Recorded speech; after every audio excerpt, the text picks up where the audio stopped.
Hello and welcome to the Gonzalez Mitchell Show. I'm Clay Mitchell. And I'm Patrick Gonzalez.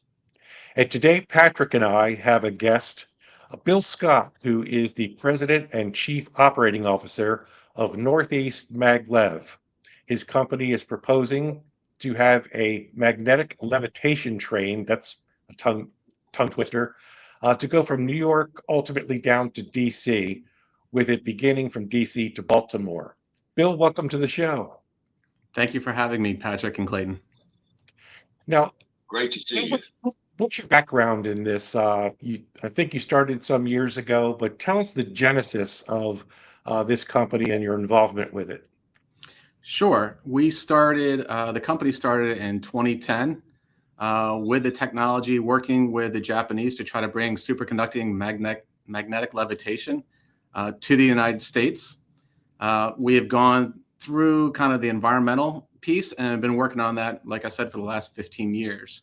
My background, I started in 2017, came on, 7, 8 years into the program as the chief financial officer, and have been working with the company ever since, and then have been working through the ranks and am now the president and chief operating officer as we keep moving forward.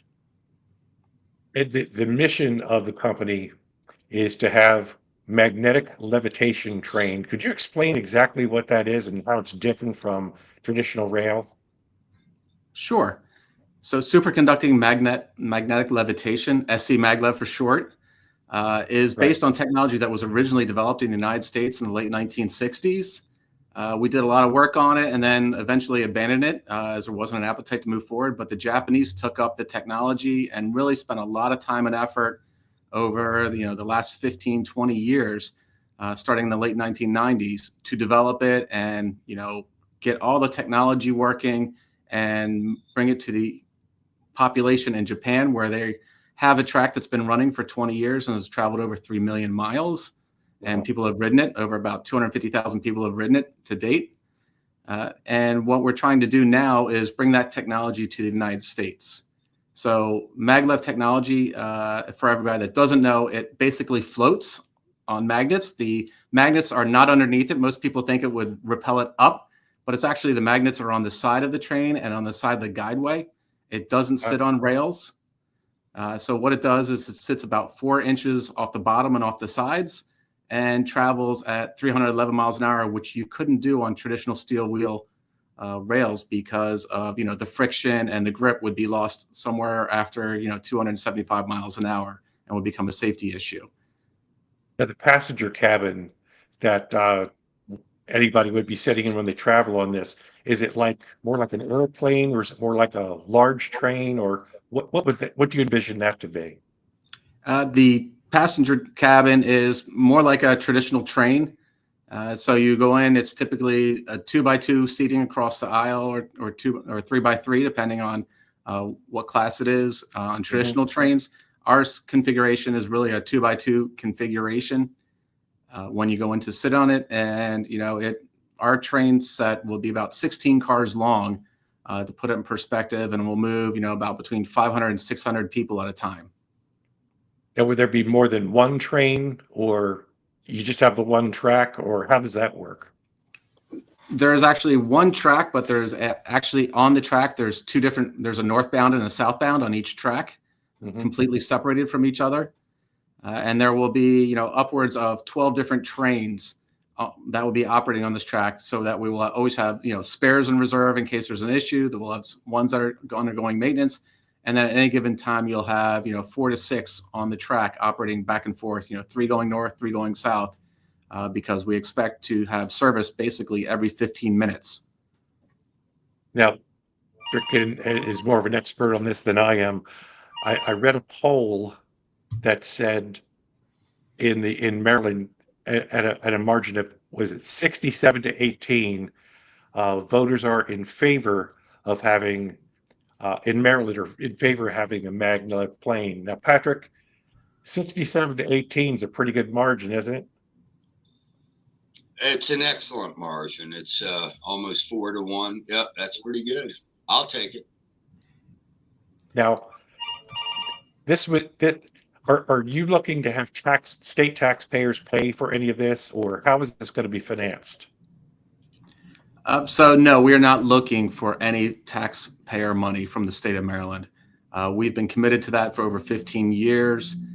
We have worked with Maryland to try to do this, since Maryland would obviously have a very big interest in bringing this, and we're going across the state of Maryland from DC into Baltimore. But we're working very carefully to make sure that we're not taking any of those resources away from the systems and the programs that are already operating.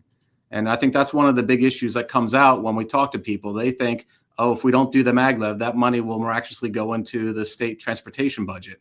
And they're completely separate items that need to be addressed, because the Maryland Transportation Fund, that is used for everything in Maryland today. That remains at the discretion of the governor and the legislature, how they want to spend that money. It does not impact what we're doing. We're completely separate and have not asked, nor have we ever asked, for any money from the state of Maryland. Yeah, that was my question, because the current budget, as you know, the state's going through a budget crisis, and the transportation fund is a hot issue. And that's good to hear that you're not looking to the state for any funds, and that keeps whatever mass transportation and systems that Maryland funds right now untouched. When do you, and I'm putting you on the spot without trying to put you on the spot, but when do you anticipate that you'll start to dig ground, so to speak, or break ground on this project? Is it 5 years, 10 years? What do you anticipate that to be? So let me put it in perspective. So we've been working on the environmental impact statement, which is part of the regulatory process that we are working with the Federal Railroad Administration and Maryland Department of Transportation. We started that in 2016.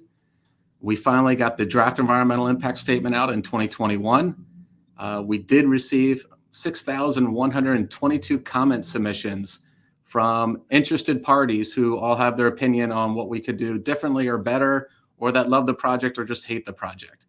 Right. So what we've worked with the FRAs to go through those late last year, we finally got them to work with their consultant to kind of go through them. And now we're reviewing, since we've finally been provided those comments, so we can see how it affects our project. And we expect, as we get started here, that we could complete the EIS, the environmental impact statement, in the next 18 months. And then following that, we could start, building and finish the engineering within about 12 to 18 months. So if you put that together, we're talking about 3 years out, 3 to 4 years out before we could start putting shovel into the ground, if that's your question. Right. And then right. it'll take about 8 to 10 years to build the infrastructure that goes between DC to BWI Airport and then BWI to Baltimore City. Okay, now, Bill. go ahead, Patrick. Yeah, Bill, I would think, and I just instinctively, there's a huge number of people that travel from Washington to New York on a daily basis. Am I correct in that assumption? And currently they're flying. And again, my assumption is this would be much quicker for many than flying. Is that a correct assumption? Yeah, you're absolutely correct. I mean, between DC and Baltimore alone, there's 121 million trips a year between the two cities, just DC to Baltimore. We're looking to divert 10% of those people that are mostly cars into a train or a different, so we have a different situation to get them between the two cities and off the highways because of the congestion and the pollution that comes from that. Now, when you take into New York, yeah, that number dramatically increases because everybody that's going to New York now is either taking the existing rail infrastructure, which takes you 3.5 hours, depending which mode of transportation you're using, or they go to one of the 3 regional airports and fly to New York City. So I think one of the key issues we're trying to do is connect city centers and the airports between DC and New York City, because it'll get people out of those airplanes. And we've talked to, the different airports. They love the idea because the airlines don't make money on the short haul flights. All the cost is in taking off with the jet fuel and the landing fees and the embarkment fees that they have to pay at the airports. So they like the long haul flights. So if you think about it, if you landed at BWI, we could get you to New York City, call it in roughly 45 minutes. That's probably quicker than you could get from LaGuardia to downtown New York. So it's a very different dynamic where you could really open up the East Coast, alleviate traffic, alleviate a lot of that pollution when you get rid of those short haul flights, since the airlines are the biggest polluter. And then you add on the car pollution on top of that. What powers this train? You mentioned magnets, but what type of power infrastructure do you need, or what you're looking for? It's strictly electricity. So one of the things we have done in our environmental impact statement is say, let's look at Western Maryland. Let's put wind out in Western Maryland and do that, because we can make it a completely green transportation system where it's powered by wind. The electricity is transmitted to the maglev system, and then it's powers, and then it's all done through the magnetic levitation. And I think one of the coolest items is as everybody charges their iPhone today, when they put it on a charger stand, that's induction charging, right? So the maglev uses a similar technology, but when you're traveling at 300 miles an hour, how do you get electricity from the walls onto a train? Because there is no catenary, there's no rails, there's nothing that ties you to the ground. You are floating. Right. So they have a proprietary induction type of electrical system that powers the AC, the air conditioning, the Wi-Fi, all the safety systems and all the control systems on the maglev system. So it's all electricity at the end of the day, but it's a unique way to distribute it, and it's a green way we can do it also. Well, Bill, if it's powered by electricity, do you guys have an extension cord long enough to reach from DC to New York? Fortunately, we don't need an extension cord, right? We'll use our induction way to feed it, and then obviously working with the public service commissions and the utility commissions, we'll make sure there's enough electricity to do it. And what are your plans because I try to vacuum my car out sometimes, and I don't have a cord long enough to reach from the garage to the thing. So I'm glad you solved that problem. Thank you. No problem. Bill, do you see what I put up there? It's great. Take what you can get. When you talk about windmills out, I'll say in Western Maryland, how's the progress towards getting that approved? What stage is that in? We're just starting that. So we've proposed it, we've outlined it, we've put it in the EIS so that it can be reviewed. Obviously, the land out in Western Maryland is mostly owned by the state. So, we will keep talking with the state and the environmental boards out there of what we can do, but trying to figure out a green solution to be able to do this so that we're relying on conventional fossil fuels or any other dirty technology that would be out there, and try to really come up with an innovative and green solution that's sustainable as we move forward. I'm sitting in the train, and what other services, you mentioned Wi-Fi, what other services, and I know it's a short ride, are available for me as a passenger on this train? Is there like a bar car or a dining car? It's probably too quick of a trip for that, but if you could just tell me what I'm sitting in the train, what services are available to me? Sure. So DC to Baltimore, we'll probably keep the services pretty limited since it's only really a 7-minute trip from downtown DC to BWI Airport. Wow. So you really couldn't even get your coffee and back to your seat in time. And then, from BWI to Baltimore City, it would be under 5 minutes. So I think in the first leg, we're definitely going to keep it simple, keep it lightweight, move as many people as we can quickly, and use at least amount of electricity as possible to do that, to really demonstrate and prove that we can bring true high-speed rail to the United States. I think we'll revisit that as we do the next generation, as we open up the second leg, as we move out of Baltimore and go to New York City, because now you're looking at an hour commute on the express train, and now you have to have a little more facilities for people along the trip. I'm a banker or an accountant. I live in Baltimore but want to work in DC. Getting down to cost, what do you anticipate at this point in time the cost of a round trip would be from Baltimore to Washington to Baltimore to be? Sure. And I think the easiest way to explain it is what we said is it's always about $1 a mile, right? So it's about a 33-mile trip between DC to Baltimore. So it'll be about $33 on average. Obviously, we will use dynamic pricing just like every other mode of transportation does. If you walk in at the last second during peak rush hour and there's only one seat left, it probably will cost you a little bit more. If you book it 2 weeks in advance at 10 o'clock in the morning, not during rush hour, it could be even cheaper for you to get on the train. Now, if you compare that to MARC per se, right? So if you're a MARC rider, it's $8 or $9. to travel one way to DC, but that's only a third of the cost of an actual MARC ticket, because the state of Maryland, as you probably know, subsidizes 2/3 of the MARC cost. So we as taxpayers are already paying 2/3 of the cost, whether we're riding the MARC or not. So Right. overall, it's comparable, but we're not looking to subsidize it or use any of the state funds to do that. So we will pass that along completely to our ridership. I look at it like I don't like city traffic at all.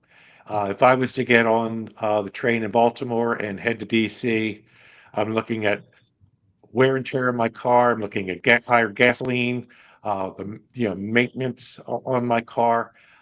Even if it costs a little bit more, the convenience of being able to go from Baltimore to Washington in 15 minutes. That's like a nothing commute. That's great. Uh, do you foresee in the future that there will be any? You mentioned from DC ultimately to New York, that there will be any extensions to the railway in the future, even if it's 20, 25 years out? Sure. And like I said, yeah, the first phase, we want to get the DC to Baltimore up and running, really to kind of demonstrate this technology in the United States and really show people that we can move them quicker, better, faster. And you're not waiting in airports, and you're not on slower, not as smooth rides as we can offer. Then we will go to New York City. And then while we're building New York City, we will then look to expand it to Boston, would be the next leg that we probably would consider. That's great. Now, Patrick, do you have a shovel that you could use to help dig these railways? Oh, guys, this whole talk, I love trains. I'll leave the Pennsylvania station about 3:45. You read a magazine and then you're in Baltimore. Digging the data. Oh, I think of some of the best times traveling in my life. It has been a train trip up to Connecticut, a train ride with a sleeper down to Florida. I love it. I think it's a wonderful idea. And Bill, I just hope that the bureaucracy gets kind of eased a little and allows you to, you talk about 8 to 10 years. I'm going to be 40, 45 in 8 to 10 years. So I'd like to do it while I'm still young. So I wish you nothing but the best. I really do. No, I appreciate that. And I think, we are looking for it. That's why we've gone out and done polling to see if we have the support of the people. We've actually done 5 polls starting in 2011, 2017, 19, 21, and now 25. And we've consistently seen such strong support across all demographics, all counties, all cities, which is really helps. You don't feel like you're fighting everybody all the time. But the idea is we really have to get the message out there. We really have to get the facts out there, because we're still struggling with that today. And as you said, with the shovel, right, we have 70% of this alignment underground in deep tunnel. The whole reason we're doing that is so we don't have to take a single home between DC and Baltimore. Name one other major infrastructure project that doesn't take a single home as it goes through. So we've done that very carefully and meticulously, so that we don't impact the people as much as possible and don't have to take a single home. That's why we think this could be great for the city, great for the state, to connect the two regions. And then eventually, as we go north, really just build upon that and see how we can bring this technology to the U.S. There's going to be a question I had. You live in a town between Baltimore and Washington, and all of a sudden there's a train that whizzes by at 311 miles an hour. How does that work? But if you're talking about tunnels, uh, I think that's perfect. Do you use large boring machines? Is that how you do it, or do you have chiropractors to go out there with a shovel? No, it's very large tunnel boring machines, 15 meters, almost roughly 50 feet across, so we can get 2 lanes in each system there, Yeah. with equipment and safety measures and everything else that is needed. And again, this is about 150 to 200 feet down. So this is very deep tunnel, because the landscape in Maryland isn't very flat. It's very up and down. So you have to be down below everything else. There's a whole bunch of water tunnels, metros in DC, everything else you need to be below. So houses will not shake or rattle. You'll barely know it's there. You only know it's there when it comes above ground on federal property, just north of NASA, up to just around Fort Meade. and then it goes back down underground. So it'll be great. You know, if you take 16 million cars off the road, if you live along it, you'll get a lot less traffic. Hopefully that makes Right. your commute locally a lot better than it is today with everybody trying to go between the two cities, and you'll have a lot less pollution. And then you'll have more options, whether you want to go to DC or go to BWI to jump on the train, or go to Baltimore if you live further north. And then eventually you'll have access to go to even further north, up to New York City eventually. I think this is fascinating. I like the fact that you're not asking the state for any tax money. You will have a route from Washington to Baltimore. You're privately run. I'm sure you're going to look for efficiencies in the system, unlike other transportation systems. And the cost $33 a dollar a mile for the convenience you get, and not having to use a car and staying out of traffic and getting some of your life back. 15 minutes Baltimore to Washington. I love this idea. And as you go along in the approvals, keep us up to date as to what's going on, because we really would like to have you back on. Give us an update on how this project is going. Patrick, do you have any other parting questions? No, I'm just, as I said, I'm excited for Bill, and I hope the project moves forward as quickly as possible.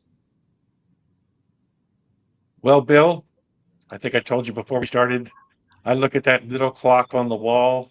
I thank you for coming on the show. We want to have you back on. But as for right now, it's time to say goodbye, Patrick. Goodbye, Patrick. Goodbye, Patrick. Goodbye, Patrick. And Bill, thank you for coming on. We'll be sure to have you back on again. Thank you so much. Great. Thank you for having me. Thank you, Bill.